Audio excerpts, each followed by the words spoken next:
கடலூர் மாவட்டம் கருப்பூர், மயிலாடுதுறை மாவட்டம் மதுரை வேலூர் இடையே கதவணை அமைக்கும் திட்டத்தை கைவிட்டதற்கு தற்போது கண்டனம் எழுந்திருக்கிறது. இது தொடர்பான கூடுதல் விவரங்களோடு நம்முடைய செய்தியாளர் பாலகிருஷ்ணன் இணைப்பில் இணைந்திருக்கிறார். வணக்கம் பாலகிருஷ்ணன். தற்போது கதவணை திட்டத்தை கைவிட்ட தமிழக அரசை கண்டித்து தற்போது வியாபாரிகள் நடத்தி வரும் இந்த கடையடைப்பு போராட்டம் குறித்து கூடுதல் விவரங்களை பதிவு பண்ணுங்க. வணக்கம் பாஷா.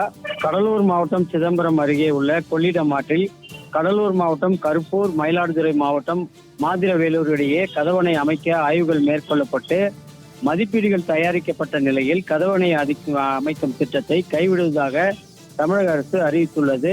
தமிழக அரசின் இந்த முடிவினை மதிப்பீடு செய்ய கோரியும் தமிழக அரசின் முடிவுக்கு கண்டனம் தெரிவிக்கும் வகையிலும் கடலூர் மாவட்டம் புவனகிரி அருகில் உள்ள வெள்ளாற்றில் ஆதிவராகநல்லூரில் தடுப்பணை கட்டும் திட்டத்தை உடனே செயல்படுத்த வேண்டும், கடலில் கலக்கும் தண்ணீரை சேமிக்க வேண்டும், உப்பு நீர் உட்புகுவதை தடுத்து விவசாயத்தை காக்க வேண்டும், கொள்ளிடம் ஆற்றில் செயல்படும் பல கூட்டு குடிநீர் திட்டங்களை உப்பு நீர் உட்புகுவதிலிருந்து காத்திட வேண்டும் உள்ளிட்ட பல்வேறு கோரிக்கைகளை வலியுறுத்தி இன்று கடலூர் மாவட்டம் சிதம்பரம் பகுதியில் சிதம்பரம் வர்த்தக சங்கம் சார்பில் அடையாள பகுதி நேர கடையெடுப்பு போராட்டம் நடைபெற்று வருகிறது.